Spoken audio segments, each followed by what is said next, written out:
begin and just bring greetings from my future NC and welcome you all to this session, Expanding Opportunity and Access Through the Power of Partnerships. What a pleasure it is to be with all of you today. If you would take a moment and introduce yourself and the name of your organization in the chat, it will give us an opportunity to know the attendees that are with us today.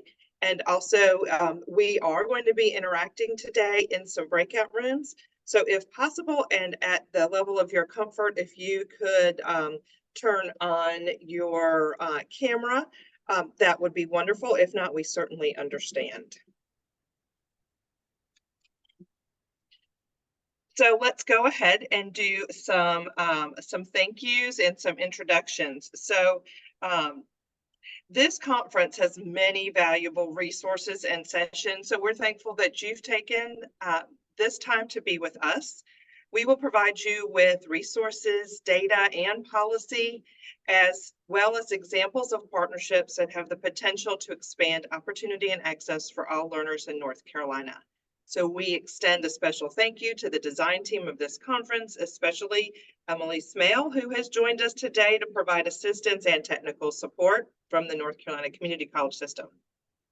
Now let's move on to some introductions. My name is Tony Blunt, and I serve as the Regional Impact Manager for My Future NC in the Southeastern Prosperity Zone in North Carolina.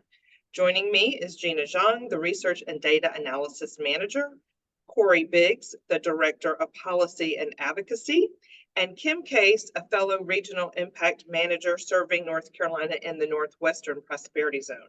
Again, we're pleased that you have joined us today. We hope that you see this as a conversation so that we can also learn from your experiences and insights. We will provide space in some breakout sessions shortly for you to do that.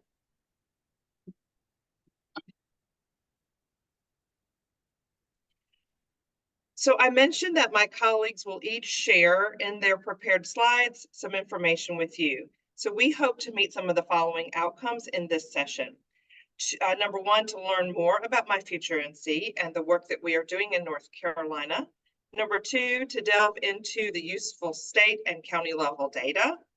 Number three, to review our policy and advocacy practices, as well as connecting the dots for you with some promising practices.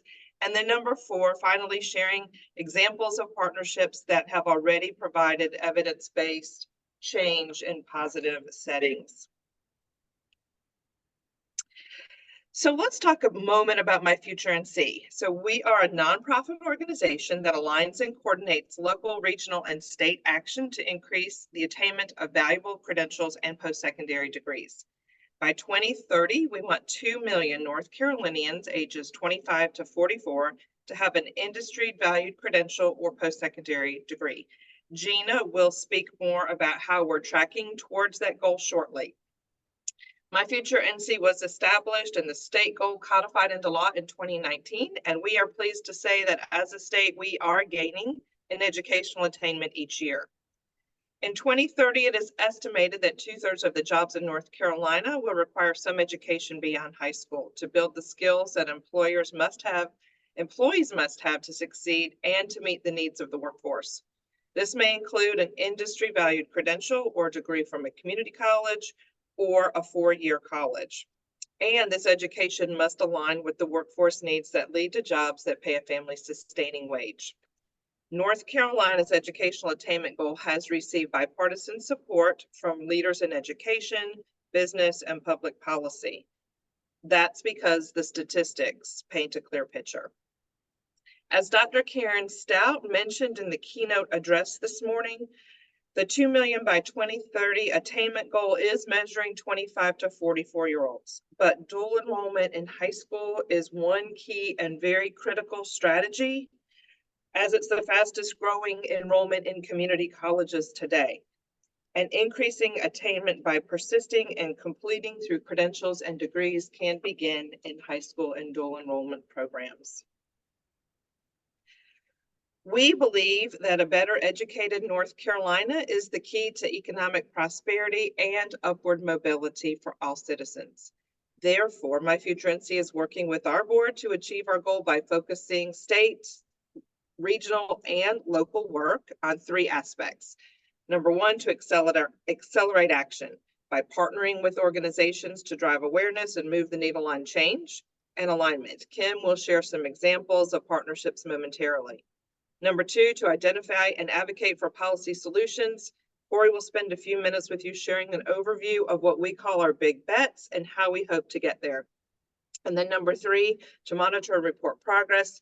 You will see a demonstration of the My Future NC County attainment profile, the leaky pipeline, and data trends and college and career access from Gina.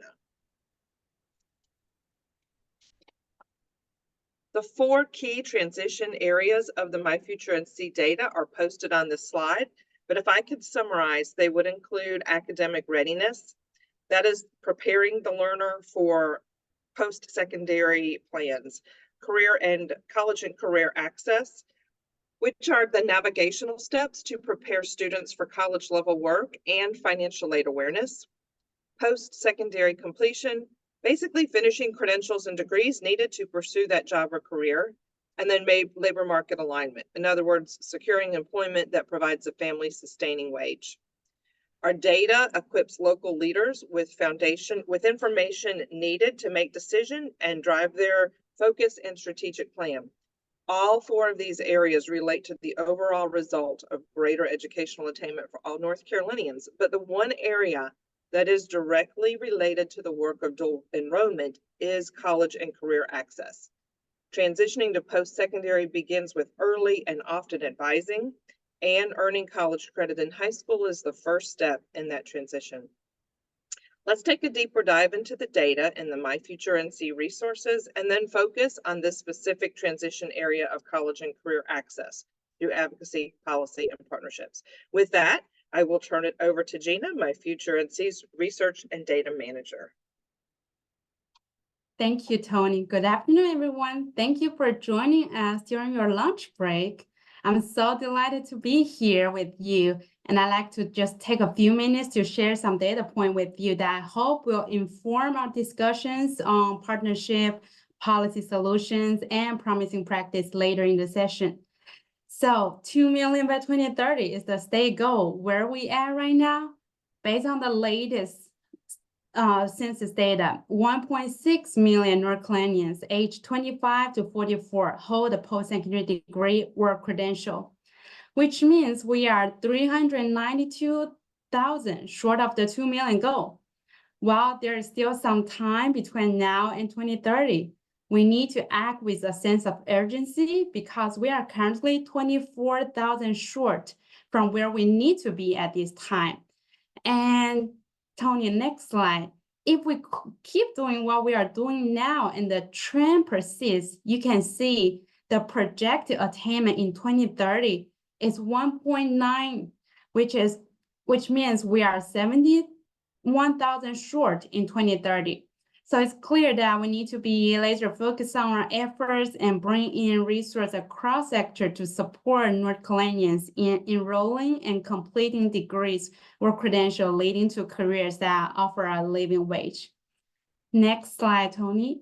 Here's a leaky education pipeline that shows us where we are losing students through their journey from K-12 to post-secondary education. As you can see, of 100 public schools, ninth grader in North Carolina, only 30 of them will graduate high school on time, enroll in college within 12 months, persist in college to second year, and complete a degree or certificate within 6 years of graduating high school. This shows a painful reality. Too many students are dropping out at different places in the pipeline. But these also give us the data to determine where change and student support are needed most. As Tony mentioned earlier, we track 18 key performance indicators through the education to workforce continuum. There are 4 data points under the college and career access, graduation rate, ACT performance, FAFSA completion, and post-secondary enrollment. Trends of North Carolina students performing in this area have stayed flat or even declined in the last 5 years. So that's why today we really want to hear from you to see how we can collaborate and unlock students' potential and get them college and career ready. Next slide, Tony. I know this slide looks familiar to many of you as you work in this field. So just real quick, of those that are not familiar, high school students in North Carolina have the amazing opportunity to earn college credits or credentials while still in high school, which can ultimately help to reduce an individual's cost for a college degree. They do this by enrolling in Career and College Promise, or CCP. In 2022 school year, our student completed 238,000 CTE credentials and 58,000 concentrations. The top 3 concentration completed are health science, human service, and agriculture, food, and natural resources. In addition, 15% of high school students took at least 1 AP courses, and 23 enrolled in at least 1 dual enrollment course. And another important step toward college is completion of the FAFSA, or the Free Application for Federal Student Aid. This is required to unlock federal and state need-based grant opportunity, as well as many scholarships. During the last FAFSA cycle, 62% of high school class of 2023 in North Carolina completed a FAFSA application. As you can see, the screenshot here is the FAFSA tracker that North Carolina State Education Assistance Authority provides. You can access it through the link I'm putting in the chat. North Carolina students are leaving over 100 million in federal unclaimed dollars on the table. So it's important for us to monitor the FAFSA completion and encourage every eligible student to complete the FAFSA. It's important for students and their family to know college is affordable. So last year, as the slide show, we collaborated with philanthropic and state agencies to coordinate the first ever statewide financial aid summit, where over 250 counselors, school leaders, and financial aid staff gathered to learn from subject matter experts and to share challenges and successes to ultimately help more students have access to an affordable education. This year, we will gather in Charlotte on June 26 to 27. So save the date and there will be more information coming. Just know that we are committed to helping students take the first step toward college enrollment and unlocking their opportunity. Okay, last thing I want to share with you is our newly released 2024 attainment profiles. I'm putting the link to the chat of this wonderful resource that many stakeholders say is their favorite data product. You can access it through the QR code on the screen as well. So on this dashboard, you will see the 3rd edition of our county attainment profile. It's 100 unique 2-pagers that offer local performance on key indicators through the education to workforce continuum. It provides recommended local attainment goal and top 3 opportunities for growth. And it's important I want to highlight the local attainment goal. As you know, 2 million by 2030 is the state goal. And we can only achieve it if every county works toward its county goal. And together we will reach the 2 million. And if you are familiar with, last thing. Yeah, if you're familiar with My Future NC County profile, you will see some new features on the dashboard, which is our newly developed supplemental profile, including Workforce Development Board profiles, Council of Government profiles, and Prosperity Zone profiles, and Charter profiles. These provide you with data at the geographic area and service area that are most relevant for you. So with that, I look forward to joining you later in the discussion and answering any question you may have. Corey, your turn. Yep. Thank you, Gina, for that great data discussion. It's a great lead in to the work that I do as My Future NC's Director of Policy and Advocacy. We know that good public policy has to be built on good data, and none of what I do would be possible without the excellent work that Gina does, pulling all of the data together and helping us to see the stories that the data has to tell us. I want to also mention up front that we've been blessed to have had our prior advocacy for policies to improve educational attainment outcomes receive the support of policymakers. And we are so thankful to the governor as well as the General Assembly for their continued support of My Future NC. In 2024, we'll be advocating for the priorities you see before you. Each of these priorities is supported by ongoing research from across the state and around the country in addition to having been vetted by representatives from North Carolina's education and workforce development sectors, as well as key stakeholders from the business and philanthropic communities. You can see on the right-hand side of the chart that these priorities were identified based on their potential to move the needle on one or more of the three areas in which My Future NC is placing big bets. Those are on-time enrollment and persistence, adult learner enrollment and persistence, and labor market alignment. And the priorities are categorized under four headings: NC workforce credentials, access, persistence, and completion, local and regional technical assistance, and partner support items, which is where My Future NC has been asked to come alongside sector leadership. And they include important early foundations for success, such as NC Pre-K and science of reading implementation, as well as continued support for career development plans, as the requirement for North Carolina students to complete a career plan is being implemented throughout this year. Looking at the top of the list, we're excited to build on the success of the NC Workforce Credentials Initiative. Tony, if you could click to the next slide. To date, the NC Workforce Credentials Initiative has identified more than 150 short-term non-degree credentials offered in North Carolina that are industry valued, meaning they provide employment opportunities in high-demand, high-growth fields that pay a family-sustaining wage. As you can see on this chart, the projected job growth rate across all of North Carolina between now and the end of the decade is 9.1%. And you can see that the jobs whose growth projections are above that line are jobs that require some form of post-secondary educational attainment. The group in the middle represents jobs tied to these industry valued credentials, which are projected to grow at 11.2%. Investing in pathways to these credentials offers a great return for our state. And in order to build on the success we've already seen, we'll advocate for the work of the NC Workforce Credentials Initiative to be supported permanently within the Department of Commerce, for more financial aid to be provided to students pursuing industry value credentials, as those pathways are not currently eligible for Pell or state need-based grants. And then we'll also be asking for increased support for work that's underway to develop North Carolina's ability to better track employment outcomes tied to these credentials. Tony, if you'll click to the next one. Next up on the chart is access, persistence, and completion, where we'll be advocating for targeted assistance for persistence and completion, around which we would align with our sector partners. In our community colleges, finish line grants have been highly effective in addressing persistence. Those are only available to community college students. And so our partners representing four-year institutions have been working elsewhere to develop persistence supports for their students as well. And finally, under local and regional technical assistance, we'll be advocating for funding to support grants that can spur local innovation by leveraging cross-sector community collaboratives as the connective tissue in service of economic mobility. We invite you all to join us in our advocacy efforts this year in whatever way is the best fit for you, and we hope that you'll consider us a resource. We're always happy to come alongside you in your efforts to engage your communities and your networks in support of educational attainment. So please don't hesitate to reach out. Tony, if you'll click to the next slide.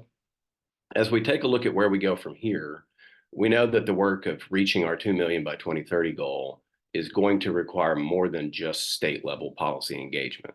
In fact, as we approach the halfway point to that 2030 goal, we should all realize that there's only so many big state level policy levers that can be pulled that would have a measurable impact on whether or not we can reach the goal.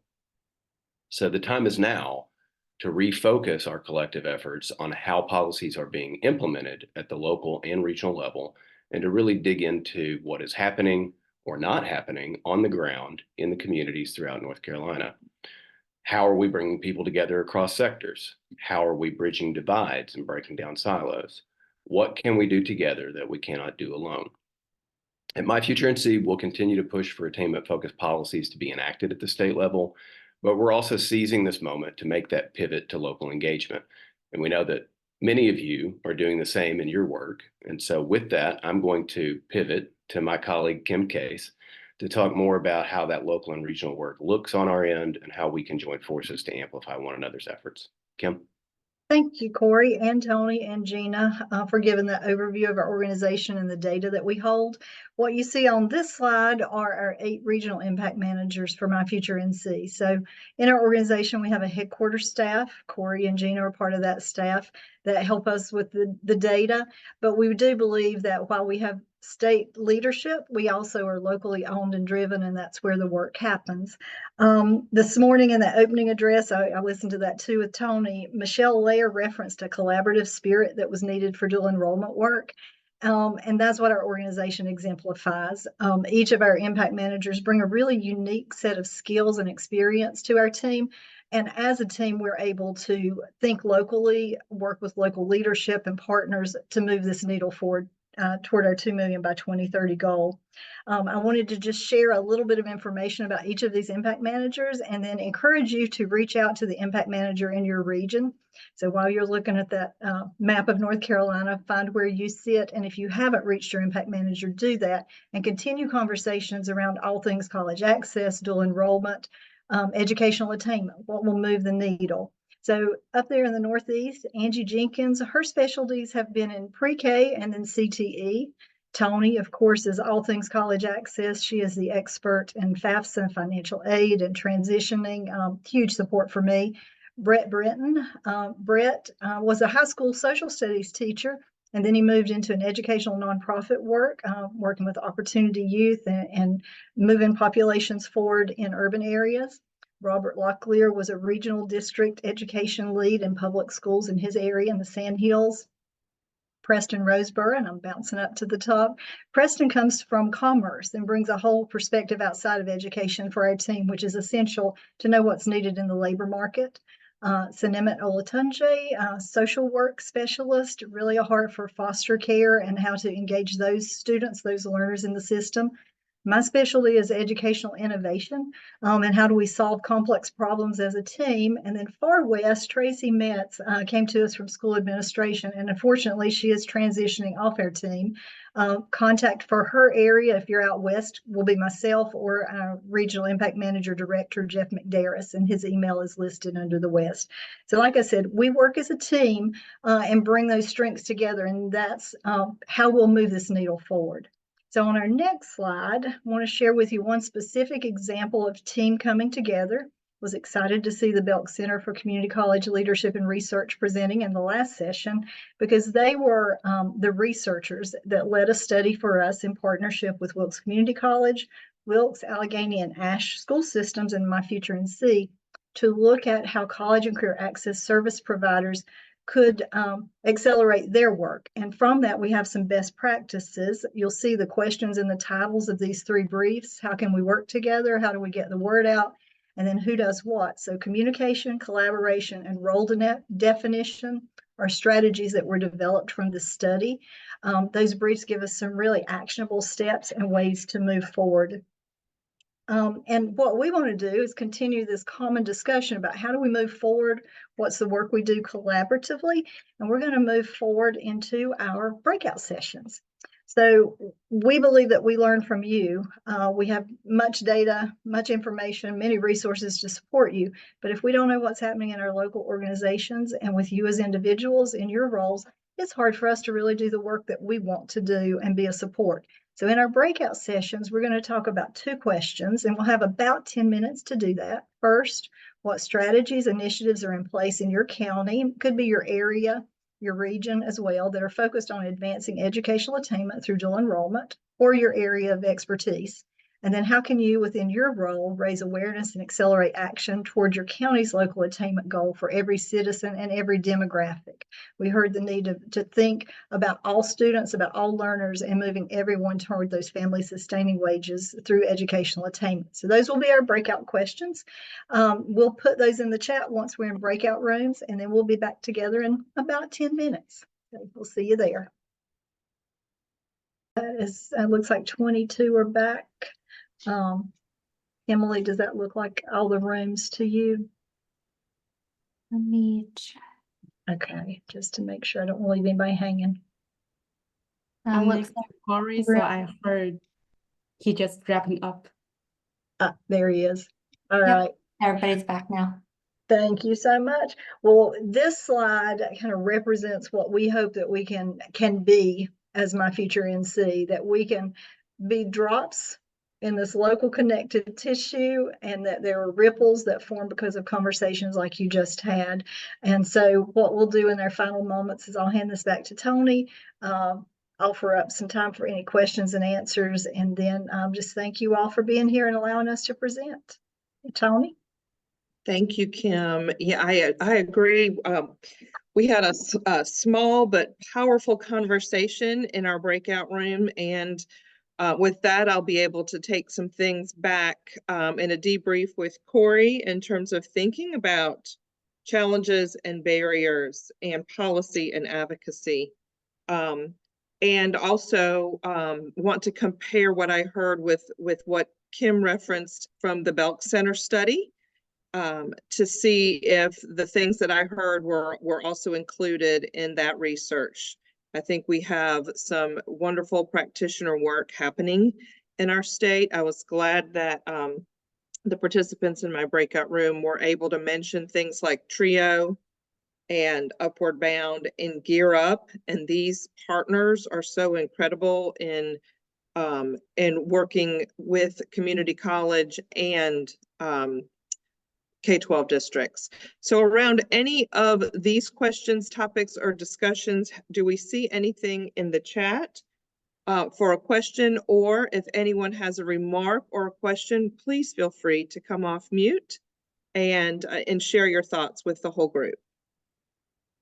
So Tony, there's one in the chat from MJ who was in the room with me. It talks about mentioning public and private schools, and she's wondering if we also do outreach to homeschoolers. And so I'll be glad to share what I know about our homeschool outreach. So as an organization in our data collection piece, it's difficult to capture homeschool data. However, in our local conversations, if there's a strong homeschool contingency, those are definitely folks who we need to think about for dual enrollment.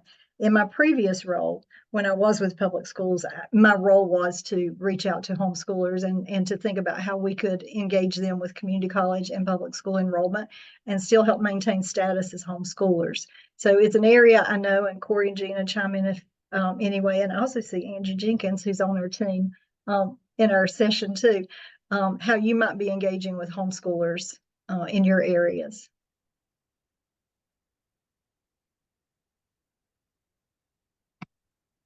I would be happy to share what I just learned in my breakout room.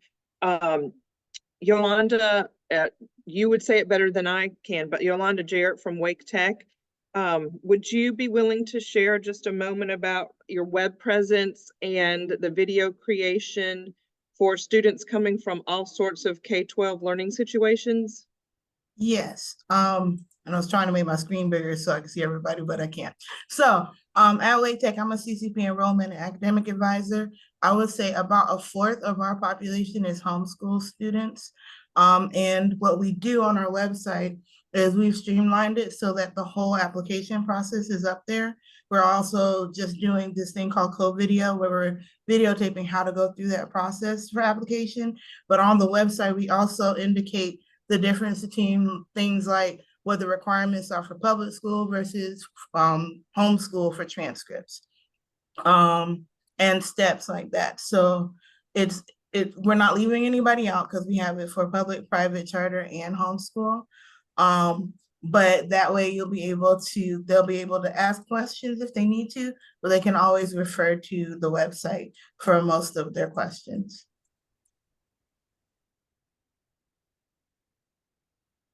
Thank you, Yolanda. Are there any other remarks in the chat that we have, or anyone willing to unmute and ask a question or make a remark?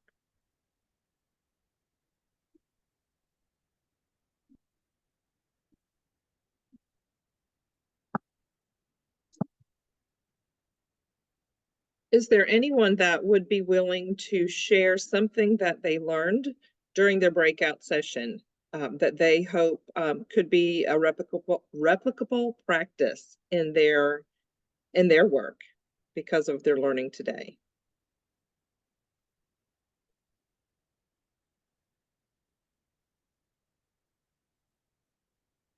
Tony, I'll share. We had a good discussion about the importance of CCP to our community colleges, and sometimes that's lost on the faculty at our community colleges who aren't always eager to be teaching high schoolers, but it's growing better in that regard. I think there's value not just from the FTE side to the community college, but I think as more educators are engaging those students, they're starting to see the benefits of having that lens from those students in their coursework. And so just continuing down that path of trying to get more of the educators from the community colleges engaged directly with their local high schools and the CCP programs in their local school districts is important, I think. And then we also discussed briefly the importance and the growing interest in the CTE pathways, that